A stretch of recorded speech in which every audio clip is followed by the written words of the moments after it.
Good morning, everyone. Today is 9/11, the tragic day that 3,000 innocent men, women, and civilians were murdered by Islamic fundamentalist terrorists who hijacked planes and flew them into the Twin Towers. Who could forget this horrible, tragic day in American history? There's a member of our synagogue. His name is Ben Gordon, a young man, and his wife Elizabeth, and they have two beautiful children. He celebrates his birthday every year, which is on 9/11. But on the morning of 9/11, Ben Gordon had a flight. He was living in Boston at the time, and he had a flight on United 175 to go to Los Angeles for a conference that was taking place there that he was scheduled to speak at on September 12th. The night before his flight, Monday night, his wife said to him, "You know, tomorrow's your birthday. Why don't you stay to celebrate your birthday with me? And you'll go a day later and be there for your talk on the 12th. Thank God he listened to his wife and canceled his flight the night before September 11th.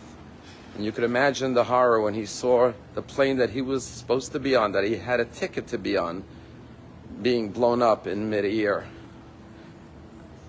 Indeed, every year he celebrates his birthday with so much meaning, realizing that he was born not once, but born twice, when the gift of life was given to him a second time, when he survived that terrible crash. And his birthday is also a day of enormous gratitude to his wife, who literally saved his life. I told over this story in the synagogue this morning, and a fellow came over to me, one of our members, and he said, "Rabbi, to me, 9/11 holds special significance as well." He said, "Our daughter is a doctor, and she was an intern at Mass General in Boston. We were living here in Florida, and we decided to go visit her. So on the Thursday before 9/11, we boarded a plane in Fort Lauderdale to go visit our daughter in Boston." He said a group of about a half a dozen Middle Eastern men got on the plane and was sitting next to me on the front of the plane. And they were very loud and rowdy, but I didn't make anything of it. He said after the planes were flown into the Twin Towers, and the pictures of the 19 terrorists were put up on the screens, I recognized those 5 passengers who sat next to me on the plane were the actual terrorists making their way to Boston on the Thursday before the terror attack, laughing and having a jovial time on the plane, planning the evil that they perpetrated. Indeed, we now know that 12 out of the 19 terrorists lived here in Palm Beach and Broward County. On a day like today, we must remember Zachor. We have to remember the evil. And we must remember to fight this evil in every generation. Indeed, this summer when our shul took a trip to Israel, one of the places we visited was Reichman University, where we met with Mark Regev, who spoke to us, who heads up the Institute for Middle Eastern Diplomacy at Reichman University in Tel Aviv.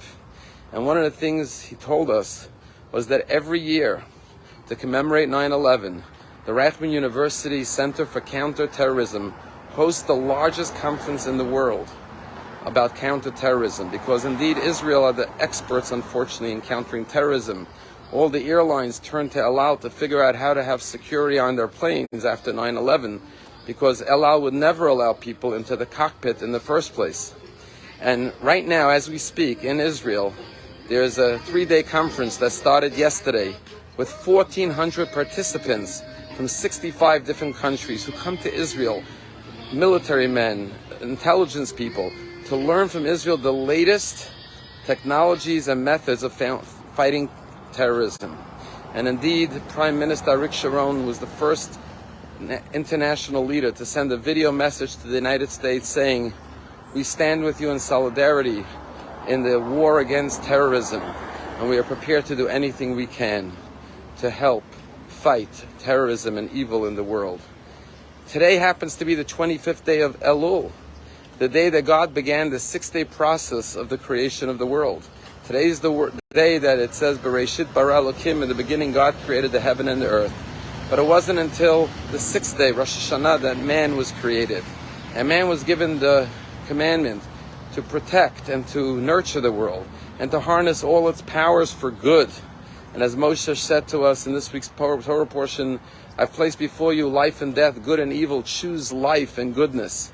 But unfortunately, sometimes man, through their free will, chooses evil and death. And so on today, let us remember the atrocities and the evil that were perpetrated on 9/11. Let us remember the innocent victims. And let us be grateful for our lives, that we are alive. On 9/11, thousands of people called their loved ones from burning buildings and airplanes, and they all said the same three words: I love you, I love you, I love you. Let us live every day with that message of I love you, realizing that you never know how much time you have left. Like those innocent people who went to work or boarded planes, never dreaming that that would be their last day here on earth. And like Ben Gordon, who gets up to celebrate his birthday today, feeling so blessed to be alive. Or like the fellow who came to me in the synagogue who says, I feel so fortunate, I was sitting next to terrorists. Thank God I'm here today to survive. We have to get up every morning and say, Moda'ani, thank you, I'm alive. What can I do positive, loving, kind, and good to choose life and to choose goodness?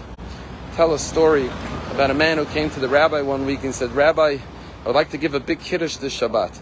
And the rabbi said, why? And he said, because I was in a terrible car accident, a collision, and my car was totaled, but I walked out without a scratch. I want to give thanks to God.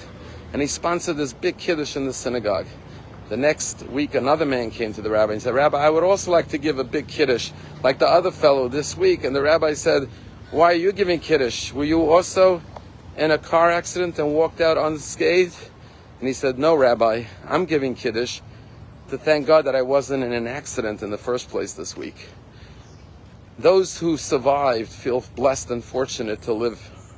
But if we weren't in those burning buildings, but we remember the images of people jumping out of the 70th and 80th floor of the Twin Towers, and thank God we survived and we weren't in those buildings or on those planes, we have to remember the lesson to live fully, to live joyously, and to live lovingly each and every day.